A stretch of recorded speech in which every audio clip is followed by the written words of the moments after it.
오늘은 하나님의 두 창조입니다. 저희가 지난주에 그리스도와 우리의 동일시라는 제목으로 함께 나누었습니다. 우리는 그리스도와 우리의 동일시에서 하나님께서 그리스도 안에서 새로운 피조물을 일으키시게 된 그 6단계를 살펴보았습니다. 이 시간 한번 화면을 보시면서 그 6단계의 동일시 함께 고백하겠습니다. 자, 나는 그리스도와 함께 십자가에 못 박혔습니다. 나는 그리스도와 함께 죽었습니다. 나는 그리스도와 함께 장사되었습니다. 자, 몸은 그 돌무덤에 있었지만 이 장사되었을 때 예수님의 영은 지옥에서 하나님의 공의를 온전하게 만족시키기까지 지옥에서 고통당하셨습니다. 그 고통당하실 때도 우리도 역시 합법적으로 그리스도와 동일시되어 우리도 고통을 당했습니다. 나는 그리스도와 함께 살아났습니다. 나는 그리스도와 함께 일어났습니다. 나는 그리스도와 함께 앉았습니다. 어디 앉아있죠? 하늘, 하나님 보좌. 바로 예수님께서 앉아 계신 그 자리, 그 위치에 우리도 앉아 있습니다. 자, 오늘은 하나님의 두 창조입니다. 자, 그리스도께서 영적 죽음으로부터 살아나신 후에 많은 형제 자매 가운데 첫 번째로 태어나신, 즉 새로운 피조물의 맏아들로서 일어나셨습니다. 로마서 8장 29절입니다. 함께 읽겠습니다. 하나님이 미리 아신 자들을 또한 그 아들의 형상을 본받게 하기 위하여 미리 정하셨으니 이는 그로 많은 형제 중에서 맏아들이 되게 하려 하심이니라. 그 아들의 형상을 본받게 하기 위해서, 본받다가 일치하다입니다. 아들의 형상과 일치하게 하기 위해서 그 많은 형제 중에서 맏아들이 되게 하려 하십니다. 자, 그 아들의 형상은 새로운 피조물로 일어난 그 그리스도의 그 형상과 우리가 일치하게 된다는 말씀입니다. 즉 그리스도께서는 하나님의 많은 형제 자매, 하나님 즉 새로운 피조물들 가운데 첫 번째로 태어나신 분이셨습니다. 그분은 죽은 자들로부터 일으켜지신 첫 번째로 하나님으로부터, 오늘날 내가 너를 낳았도다, 하나님으로부터 태어나신 분이셨습니다. 즉 그분은 인류 역사상 영적 죽음에서 생명의 영역으로 태어나신 첫 번째 사람이셨습니다. 고린도서 1장 18절 같이 읽습니다. 그는 몸인 교회의 머리시라. 그가 근본이시오 죽은 자들 가운데서 먼저 나시니시니 이는 친히 만물의 으뜸이 되어 하시니 그분은 교회, 즉 새로운 피조물들의 머리이십니다. 그분은 새로운 종족이죠. 곧 이전에 존재하지 않았던 새로운 유형의 인간의 머리가 되십니다. 그분은 사탄의 지배로부터 이제 완전히 자유롭게 된 재창조된 인간, 새로운 피조물의 머리이십니다. 자, 인간들은 이 하나님의 아들을 구원자와 주님으로 영접할 때마다 죽음에서 생명으로 옮겨집니다. 요한복음 5장 24절 같이 읽습니다. 내가 진실로 진실로 너희에게 이르노니 내 말을 듣고 또 나 보내신 이를 믿는 자는 영생을 얻고 심판에 이르지 아니하나니 사망에서 생명으로 옮겨집니다. 우리는 이미 사망에서 생명으로 옮겨진 자들입니다. 즉 새로운 피조물입니다. 고린도후서 5장 17절 함께 읽습니다. 그런즉 누구든지 그리스도 안에 있으면 새로운 피조물이라. 이전 것은 지나갔으니 보라 새 것이 되었도다. 그리스도 안에 있는 새로운 피조물, 이 새로운 창조, 이 영적인 재창조는 아담 안에 있는 그 창조만큼이나 실제적인 것입니다. 우리는 오늘 이 아담 안에 있는 창조와 그리스도 안에 있는 이 창조를 함께 살펴볼 것입니다. 먼저 아담 안에 있는 창조. 우주 만물의 창조와 그 창조의 최고봉인 인간의 창조는 우리에게 정말 지성이 있는 전능하신 하나님이 계시다는 그 사실을 우리에게 계시해 줍니다. 하지만 이 창조주 하나님을 믿지 않는 사람들은 우주의 창조에 대하여서 대부분은 아무 생각이 없거나, 그렇죠? 생각이 있는 사람들은 아마 빅뱅설, 대폭발설을 믿을 것입니다. 하지만 우리 그리스도인은 우주 만물과 그 인간의 창조주이신 하나님을 믿습니다. 그것이 우리가 매주 이렇게 고백하는 이유입니다. 한 번 더 고백해 보겠습니다. 우주의 존재의 이유는 지구이며 지구의 존재의 이유는 나입니다. 내가 존재하는 이유는 아버지 하나님의 사랑입니다. 말씀에 대한 아버지 하나님의 믿음으로 나와 만물이 창조되었습니다. 말씀을 하셨을 때 나와 만물이 창조되었습니다. 자, 하나님을 믿지 않는 사람들이 이 우주의 창조에 대해서 빅뱅설을 주장한다면 인간을 포함한 이 생명의 탄생에 대해서는 들어보신 적 있나 모르겠어요. 루카라고 불리는 모든 생명체의 기원이자 어머니가 되는 단 하나의 원시 세포, 이 화면에 보이는 이 단 하나의 이 원시 세포로부터의 진화설을 주장합니다. 그런데 이 현 시점에서 인간이 이 루카라고 불리는 원시 세포로부터 진화를 통해서 발달해 왔다고 말하는 것은 아이러니하게도 소위 지극히 과학적이지 못한 주장입니다. 자, 왜냐하면 이 루카라고 하는 원시 세포가 어떻게 생겨났는지에 대한 대답을 이렇게밖에 할 수 없습니다. 이 세포가 어떻게 생겨났는지에 대한 대답을 이렇게 우연히 겹치는 엄청난 천문학적인 확률의 희박함을 뚫고서 우연히 생겨났다라고 말할 수밖에 없기 때문입니다. 자, 최신 과학은 기존의 과학적이라고 여겨지는 가설들을 계속해서 뒤집고 있습니다. 즉 과학이 더욱더 발전할수록 기존에는 그럴듯해 보였던 그 과학적인 가설들이 더욱더 증명하기가 어려워지고 있는 아이러니한 현실입니다. 성도 여러분, 첫 인간은 어디에서 왔을까요? 자, 이 루카라고 하는 이 원시 세포에서 진화된 어느 원숭이, 예전에 루시라는 영화 있었죠? 모든 인류의 모체가 되는 원숭이에 관한 영화. 배우, 우리나라 배우로는 최민식, 스칼렛 요한손, 그다음에 모건 프리먼이 주연했던 영화입니다. 인간이 어디에서 왔을까요? 이 루카에서 진화된 어느 원숭이, 그 이름이 또 루시입니다. 루시로부터 왔을까요? 아니면 창조주 하나님께서 빚으신 흙으로부터 왔을까요? 창세기 3장 19절은 말합니다. 너는 흙이니 흙으로 돌아갈지니라. 자, 그리고 생명은 어떻게 시작되었을까요? 과학자들이 얘기하는 것처럼 우연히 겹치면서 우발적으로 시작되었을까요? 아니면 창조주 하나님이 말씀으로 생명이 존재하라고 명하셨을 때 생명이 시작되었을까요? 사실 과학은 발전하면 발전할수록 첫 인간 또는 첫 생명체는 어디에서 왔을까? 생명은 어떻게 시작되었을까와 같은 질문에 대한 확실한 대답을 점점 더 해줄 수 없게 되었습니다. 과학이 할 수 있는 유일한 대답은 생명의 기원이 되는 원시세포인 이 루카가 우연히 겹쳐져서 무로부터 발생했다는 것입니다. 하지만 이에 대한 과학적인 증명이 부족할 뿐만 아니라 이를 증명하기 위해서 이 과학자들이 자연 발생설과 생물 속생설과 같은 상호 모순이 되는 이론의 중간 지점 어딘가를 이 루카에 대한 자신의 믿음의 기초로 받아들여야만 한다는 사실입니다. 하지만 과학은 생명이 이전 세대와 무관하게 발생할 수 없고, 그리고 무생물은 기존의 생명체의 영향을 받지 않고는 생명체가 될 수 없으며, 그리고 생명만이 생명을 생산할 수 있다는 것을 증명해 줍니다. 그러므로 이 창조주 하나님을 부인하는 사람들은 이 자연 발생에 대해서 어떤 것도 입증해 줄 수 없습니다. 입증할 수 없습니다. 이 어떤 것도 입증할 수 없음에도 불구하고 그 일이 수십 억 년 전에 이 루카라고 하는 원시세포에 일어났었을지도 모른다고 주장합니다. 그러한 사람들은 모든 생명체의 기원이 되는 단 하나의 이 원시세포인 루카가 우연히 겹치는 천문학적인 확률을 뚫고 자연 발생적으로 생겨났다는 것을 믿고 있습니다. 근데 그것은 곧 그들이 자신들이 비난하던 그리스도인들이 하나님을 믿는 방식으로 이 루카를 믿고 있다는 아이러니한 사실을 보여줍니다. 자, 그들은 거듭난 우리가 하나님을 당연히 믿는 것처럼 루카라는 이 원시 생명세포를 당연한 것으로 믿고 있습니다. 때로는 그들의 믿음이 더 커 보이기도 합니다. 하지만 그러한 믿음에는 모든 영역에서의 생명체의 발달을 위한 모든 가능성이 그 루카라고 하는 원시 생명세포 안에 본래 갖추어져 있었다는 것을 전제해야만 합니다. 그런데 그것이 전제되면 이 루카가 생겨날 확률은 더욱더 희박해집니다. 그것이 전제된다면 이 루카라는 원시세포가 자연 발생적으로 생겨날 확률은 우연히 겹치는 천문학적인 확률보다도 훨씬 더 천문학적으로 낮아집니다. 그냥 쉽게 한마디로 말씀드리면 이 원시세포가 화면에 보이신 이 루카라는 원시세포가 생겨나는 것은 불가능합니다. 불가능합니다. 그래서 저라면 그냥 그러한 천문학적인 확률적 희박함을 믿느니 차라리 우리 창조주 하나님을 믿을 것입니다. 왜냐하면 창조주 하나님을 믿는 것이 소위 확률적으로는 더 과학적이기 때문입니다. 따라서 사람들이 하나님을 믿지 않는 이유를 과학적인 근거에서 찾는 것만큼 과학적이지 못한 것은 없습니다. 사람들은 그냥 믿고 싶지 않을 뿐입니다. 로마서 말씀대로 마음에 하나님 두기를 싫어하는 것입니다. 자, 그들이 진정으로 과학을 알고 우주 만물이 돌아가는 것에 대한 통찰력을 조금이라도 갖는다면 창조주 하나님 앞에서 겸손할 수밖에 없다고 믿습니다. 한마디로 이 루카라고 불리는 단 하나의 원시 세포로부터의 진화설은 넌센스입니다. 자, 이 유튜브에서 찾아보시면 이 루카라고 하는 이 원시 세포에 관한 것이 나오는데 재밌는 것은 이것을 과학자들이 정말 증명하고 싶었나 봅니다. 그래서 윌 스미스 아시죠? 유명한 배우를 이걸 증명하는 그 홍보 비디오 안에 이렇게 껴넣었습니다. 그래서 사람들이 와, 윌 스미스가 이 증명을 함께 주장하는구나 라고 이렇게 생각하면서 윌 스미스를 신뢰하기 때문에 이걸 신뢰하는 그 사람들도 있는 것을 들어가 보시면 그 댓글란에서 찾아볼 수 있습니다. 난센스입니다. 이 루카를 증명할 수 있는 확률, 바로 우리 그리스도인들이 하나님이 우주와 인간과 모든 생명체를 창조하셨다는 것을 믿는 것보다 훨씬 더 낮습니다. 훨씬 더 과학적이지 못합니다.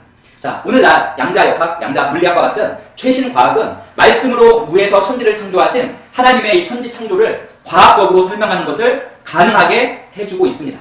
좀 어려운 이야기이긴 하지만 이 양자역학은 기존 과학과 기존의 경험과 지식으로 설명되지 않는 이 미시세계를 다루는 물리학의 한 분야입니다. 미국의 천재 중에 천재 물리학자로서 존경받았던 리처드 파인만은 이 양자역학에 대해서 양자역학을 이해하는 사람은 아무도 없다라고 단언했습니다. 그리고 많은 물리학자들이 그의 말에 동의했습니다. 심지어 이 양자역학의 체계를 만든 과학자들도 이 양자역학을 연구하면서 소위 이해하는 것은 일찌감치 포기해야만 했습니다. 왜냐하면 이해한다는 것은 우리가 가지고 있는 기존의 지식과 경험이 새로운 지식과 연결되는 것인데 이 양자역학이라는 새로운 지식과 연결될 수 있는 인류가 가진 지식과 경험이 전혀 없었기 때문입니다. 그래서 아무도 양자역학을 이해할 수 없다라고 과학자들이 한결같이 말하는 것입니다. 유튜브 한번 찾아보십시오. 우리나라에서 가장 유명한 과학자들도 동일하게 말하고 있습니다. 하지만 이 양자역학은 존재합니다. 자, 그리고 이 양자역학으로부터 오늘날 우리가 사용하는 이 스마트폰, 컴퓨터, 그리고 뭐 아이패드 등 최첨단 전자기기가 나왔습니다. 자, 오늘날 우리가 사용하는 모든 전자기기는 이 인간이 이해할 수 없는 이 양자역학이라는 학문의 열매입니다. 유일하게 양자역학을 이해할 수 있을 것 같았던 천재 과학자 아인슈타인조차도 이해할 수 없었기에 그 천재가 이해할 수 없었기에 결국 죽을 때까지 아인슈타인이 양자역학을 받아들이지 않았습니다. 하지만 이 양자역학의 결과물, 열매를 우리 모두는 지금 주머니에 가지고 있습니다. 휴대폰, 스마트폰. 그래서 어떻게 보면 양자역학은 마치 신존재 증명과 같습니다. 믿음을 전제해야지만, 즉 자기가 가지고 있는 지식이나 경험과 이해를 초월해서 믿어야지만 비로소 열매를 맺을 수 있는 학문인 것입니다. 제가 지난 설교에서 몇 번 언급했었는데, 자, 우주만물을 이루는 입자들의 질량을 부여하여서 존재하게 만드는 신의 입자라고도 불리는 힉스 입자가 있습니다. 이론상으로는 이 입자가 존재한다는 것을 이론상으로는 입증했지만 실제로 이 입자의 존재를 발견한 것은 50년이나 지나서였습니다. 자, 이 힉스 입자의 존재를 증명하기 위해서 미국에서 2조 원을 들여서 이 입자를 검출하는 입자 가속기를 만들었는데 실패해서 이 2조 원짜리를 폐쇄해버렸고, 다시 유럽연합에서 11조 원을 들여서 이 미국보다 훨씬 더 큰 입자 가속기를 만들었습니다. 그리고 드디어 2012년 7월에 이 힉스 입자로 보이는 입자를 발견하게 됩니다. 그리고 정확히 10개월 후에 그 발견한 것이 힉스 입자라는 것을 증명하기까지 10개월이 걸렸습니다. 2013년 3월에 결국 힉스 입자의 존재를 공식적으로 증명하게 됩니다. 한번 이 부분을 잘 한번 들어보시기 바랍니다. 그러면 하나님의 천지창조에 대해서 모든 의심이 사라지실 것입니다. 자, 저는 이 힉스 입자의 발견이 창조주 하나님의 그 무로부터의 천지창조를 가장 잘 설명해주는 과학적인 근거가 된다고 생각합니다. 자, 우주 만물을 이루는 16개의 입자가 있습니다. 보이시죠? 여기 앞에 색깔로 칠해져 있는 총 16개의 입자가 우주 만물을 이루는 기본적인 입자입니다. 자, 근데 이 16개 입자가 지구에는 딱 3개만 있습니다. 앞에 보이는 여기 업쿼크, 다운쿼크, 전자. 자, 지구에서 우리가 볼 수 있는 뭐 동물, 사람을 포함해서 지구에서 볼 수 있는 모든 생물이든지 무생물이든지 그걸 이루는 기본 입자는 딱 3개입니다. 업쿼크, 다운쿼크, 전자. 자, 그런데 이 지구에 있는 모든 물질을 이루는 이 3개의 입자뿐만 아니라 이 우주 만물을 이루는 이 총 16개의 입자는 눈에 보이도록 존재하지 않습니다. 그 이유는 질량이 없기 때문입니다. 자, 그런데 이 총 16개의 입자에 질량을 부여하는 입자가 있습니다. 그게 바로 힉스 입자인데요. 이 힉스 입자 역시 눈에 보이지 않습니다. 그래서 존재를 알 수 없었던 이 힉스 입자가 있는데, 이 힉스 입자가 바로 16개, 우주 만물을 이루는 16개의 입자에 질량을 부여해서 보이도록 존재하게 만드는 입자입니다. 즉, 보이지 아니하는 이 힉스 입자는 존재하지 아니하는, 즉 무의 상태에 속한 입자들의 질량을 부여하여서 존재하게 하는, 즉 유가 되도록 만드는 입자인 것입니다. 이것이 바로 과학자들이 총 합해서 13조 원을 입자를 검출하는 이 가속기를 만들어서 발견한 입자입니다. 저는 이 사실을 접하고 나서부터 히브리서 11장 3절에 읽을 때마다 정말 어떻게 보면 경이로움에 사로잡힙니다. 같이 한번 읽어보겠습니다. 히브리서 11장 3절. 믿음으로 모든 세계가 하나님의 말씀으로 지어진 줄을 우리가 아나니 보이는 것은 나타난 것으로 말미암아 된 것이 아니라. 자, 영어 표현을 보면 제가 색깔을 주황색으로 오렌지색으로 해놓은 거, The universe was formed at God's command. 우주가 형성되었습니다. 하나님의 명령. 이 말씀은 2000년 전 성령의 감동을 받아 히브리서를 쓰신 분이 가진 우주 창조에 대한 통찰력입니다. 존재하는 모든 것이 질량을 부여하여 존재하게 만드는 보이지 아니하는 이 힉스 입자로 말미암아 된 것을 어떻게 아셨을까? 이러한 생각을 한다는 것 자체가 정말 기적 중에 기적입니다. 이 말씀은 2000년이 지난 지금 13조 원을 들인 입자 가속기를 통해서 이러한 것들이 있다는 것이 밝혀졌습니다. 개인적으로 저는 이렇게 생각합니다. 하나님의 말씀에 이 힉스 입자가 순종해서 아무것도 없는, 그야말로 절대 그 무의 상태에 있는, 하지만 존재는 하는, 보이진 않지만 존재하는 입자들에게 질량을 부여하여 순간 이 우주 만물을 창조하셨다고 믿습니다. 이것이 바로 하나님께서 말씀으로 우주 만물을 창조하셨다는 양자역학에 기초한 증명입니다. 그러면 우리가 이렇게 생각하면, 이렇게 믿으면 생물 창조든지 무생물의 창조든지 이 모든 이 우주 만물, 우리가 볼 수 있는 이 우주 만물의 창조가 한 번에 설명이 됩니다. 더 이상 고민하지 않아도 됩니다. 불가능한 확률적 가능성에 기초한 이 루카라는 원시 세포를 믿는 것보다 이 창조주 하나님을 믿는 것이 더 세련되고 지적이고 통찰력을 가진 인간의 선택입니다. 그래서 저는 루카를 믿는 분들에게 이렇게 말씀드리고 싶습니다. 그 누카를 믿는 그 믿음으로 창조주 하나님을 믿고 주 예수 그리스도를 영접하십시오. 그러면 여러분과 여러분의 가족이 구원을 받을 것입니다. 아멘. 네, 성도 여러분, 우주 만물 창조의 모든 이 단계는 바로 인간을 위한 것이었습니다. 이거는 하나님을 믿지 않는 과학자가 이 우주 만물을 조금이라도 연구해 본다면 알 수 있는 사실입니다. 즉 우주 만물의 창조의 최종 목표가 바로 우리 인간이었던 것입니다. 해와 달과 별이 있는 우주와 숲과 벌판, 채소와 열매 맺는 과일, 나무, 그리고 각종 동물이 있는 지구는 바로 인간을 위한 것이었습니다. 우리를 위한 것이었습니다. 나를 위한 것이었습니다. 아담 안에서 인간의 창조도 이렇게 인간에게 정말 감동을 줍니다. 우리는 창조주 하나님께서 우리 인간이 살 수 있는 보금자리를 제공하기 위해서 우주와 지구에 있는 모든 것을 사랑과 애정을 가지시고 관심을 기울여서 마련하셨음을 우리는 인정할 수밖에 없습니다. 하지만 우리는 하나님께서 인간을 위해 우주와 지구를 창조하셨지만 아담의 불순종과 반역으로 말미암는 그 타락으로 시작된 저주가 하나님의 형상대로 지음받은 이 인간과 창조 세계를 황폐하게 만들었음도 보았습니다. 아담이 불순종과 반역의 죄를 저지르고 타락하자 사탄의 본성인 영적 죽음이 인간의 영안으로 들어와서 인간을 하나님과 분리시키게 됩니다. 하나님 편에서 인간에게 손짓하지 않고는 결코 인간이 하나님 편으로 갈 수 없는 그러한 분리 상태가 되었습니다. 그래서 과거 영적 죽음의 상태에 처한 인간들은 저주받아 황폐화된 이 창조 세계를 바라보면서 이렇게 생각했습니다. 설령 하나님께서 계실지라도 그분은 단지 무기력하신 분이야. 세상 일에 대해서는 방관하시는 분이야. 라고 아담, 노아 중간중간 시대마다 이렇게 생각했습니다. 즉 하나님에 대한 지식을 잃어버린 것입니다. 하나님께서 유인의 계보를 보존하시려는 목적은 바로 하나님에 대한 지식을 보존하게 함이었습니다. 자, 이 황폐화된 자연에 대한 지배력을 상실한 인간은 오히려 이제는 자연의 희생자가 되었습니다. 자연의 힘은 인간에게 매우 호의적인 동시에 매우 파괴적이고 냉정합니다. 모든 면에서 축복과 저주가 공존했습니다. 태양과 바람과 물과 불은 인간에게 유익을 가져다 주기도 했지만 종종 인간에게 엄청난 고통과 죽음을 가져다 주기도 합니다. 그러나 영적 죽음이 인간과 이 창조 세계를 지배하는 그 기간에 창조자 하나님께서는 당신이 하셔야 할 일을 지속적으로 하고 계셨습니다. 인류 역사 내내 하나님께서 인간을 대하시던 매 단계마다 하나의 목표가 있었습니다. 하나님의 사랑의 계획이 있었고 목표가 있었습니다. 즉 인간을 영적 죽음과 사탄의 지배로부터 완전히 자유롭게 할 인간의 영적인 재창조, 곧 새로운 피조물에 그 목표가 맞추어져 있었습니다. 창조주 하나님께서는 새로운 피조물을 예비하시는 데 있어서 예전에 인간을 창조하고자 준비하실 때 못지않은 관심과 사랑과 인내를 가지셨습니다. 아담 안에서 첫 번째 창조가 인간을 향한 창조주의 사랑과 애정을 계시하셨다면 하물며 그분의 아들 안에 있는 이 새로운 피조물인 우리를 향해서는 어떠하겠습니까? 첫 번째 창조가 인간을 향한 하나님의 계획에서 인간이 차지한 그 최우선순위의 위치, 우주 만물이 바로 인간을 위해서 창조되었다는 그 면을 보여준다면 하물며 그분의 아들 안에 있는 우리 새로운 피조물을 향해서는 어떠하시겠습니까? 자, 이제 그리스도 안에 있는 새로운 창조입니다.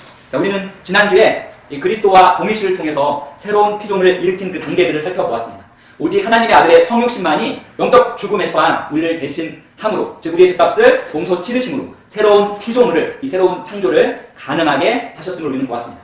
창조의 하나님께서는 인간이 고통과 비참에 처해 있는 동안 인간을 생명하기 위한 사랑의 계획을 인간이 거의 타락하자마자 준비했고 결국은 이 사랑하는 인간의 죄의 값을 떠맡으셨습니다. 하나님과 동등하게 존재하셨던 분이신 하나님의 아들이 영적 죽음의 고통을 받았을 뿐만 아니라 그 고통을 떠맡아서 그 죄값을 감당하시고 인간이 더 이상 고통당할 필요가 없도록 인간을 대신하여서 고통당하셨습니다.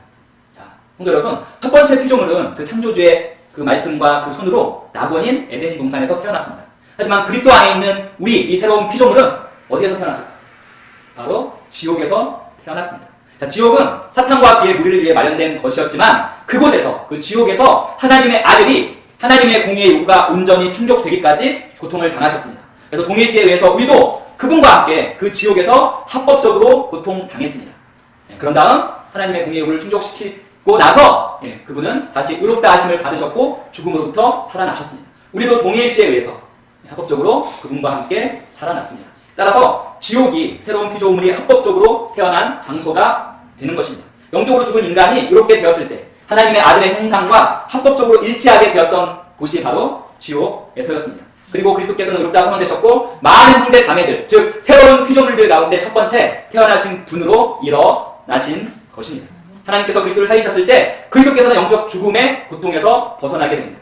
자, 바로 그리고 그 순간이 바로 그리스도 안에서 동일시되어 합법적으로 일어난 새로운 피조물의 탄생의 시간이었습니다. 첫 번째 창조의 피조물은 모든 창조의 최고봉으로서 하나님의 형상을 따라 창조되었습니다.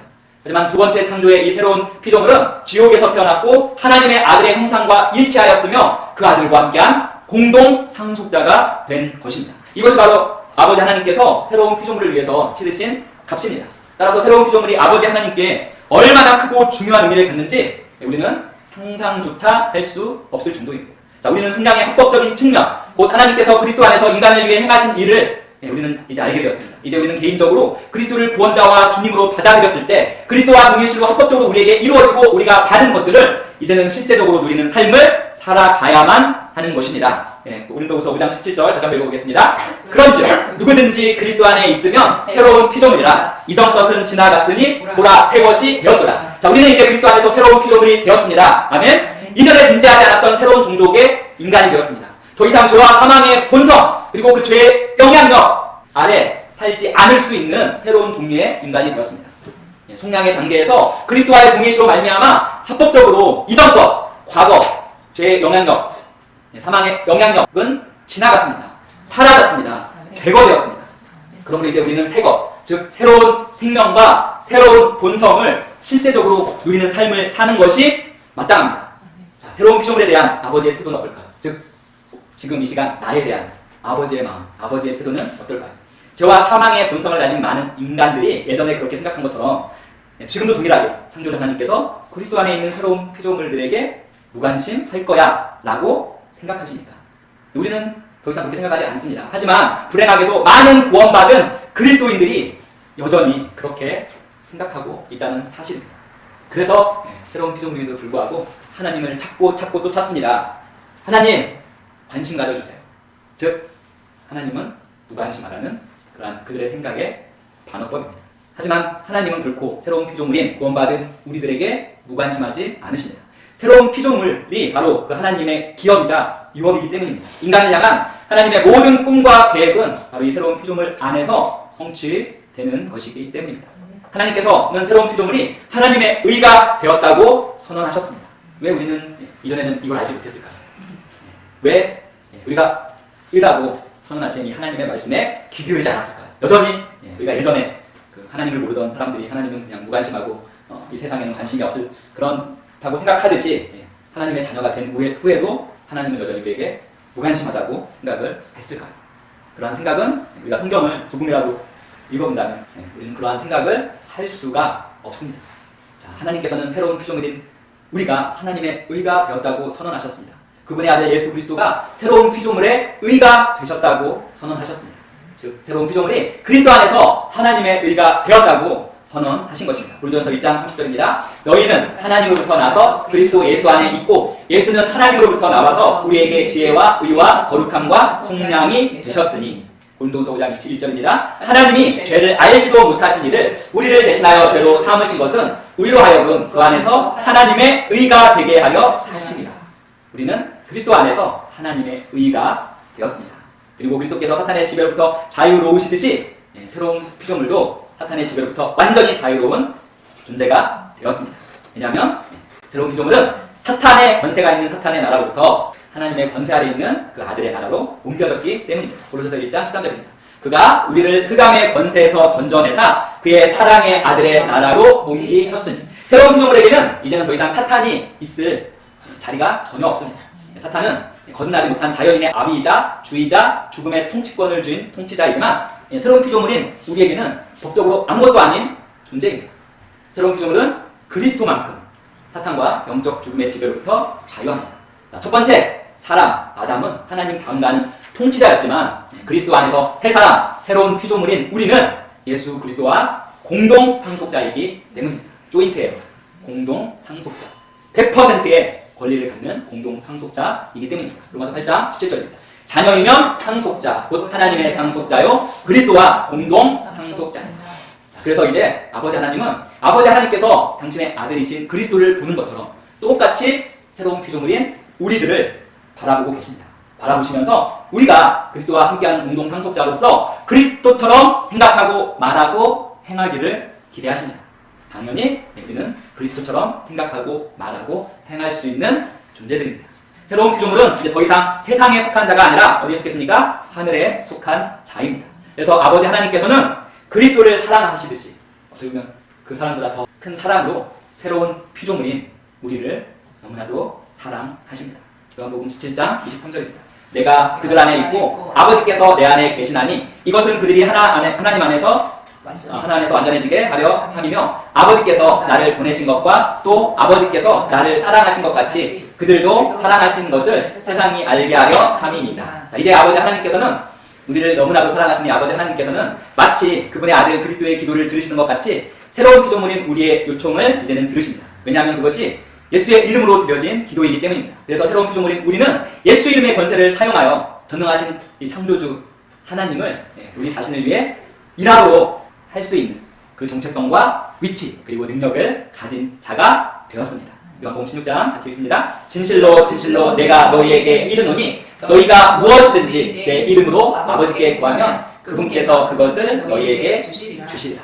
첫사람 아담에게도 첫 창조인 아담에게도 하나님께서 정말 엄청난 것을 넣어주셨습니다. 그런데 두 번째 사람 그리스도 안에 있는 이 새로운 피조물에게는 그 아담에게 주셨던 것과 비교할 수 없는 더 큰 은혜의 선물을 우리 가운데 넣어주셨습니다. 이제 새로운 피조물이 된 우리는 우리가 가진 이 생명과 이 본성에는 어떠한 한계도 제한도 없습니다. 우리가 이 가진 하나님의 생명과 이 하나님의 본성을 인식하고 이것을 활성화시키고 이것을 나타내고 이것을 흘려보낸다면 우리가 할 수 있는 것에 어떠한 제한이나 한계가 있을 수 없습니다. 자, 우리가 새로운 피조물이 되면서 합법적으로 그리스도와 동일시로 말미암아 합법적으로 받고 또한 합법적으로 할 수 있는 것들을 잘 나타내고 활성화시키고 누리고 흘려보낸다면 우리는 하나님께서 원하시는 아까 말씀드렸죠? 양자역학 이해할 수 없는 양자역학의 열매가 핸드폰, 스마트폰, 컴퓨터, 최신 전자기기입니다. 그거 열매를 맺었습니다. 우리도 동일하게 아름답고 정말 이전에 상상할 수 없었던 그러한 열매를 맺을 것입니다. 그리고 맺는 것이 가능합니다. 왜냐하면 우리는 그리스도 안에서 재창조된 새로운 피조물이기 때문입니다.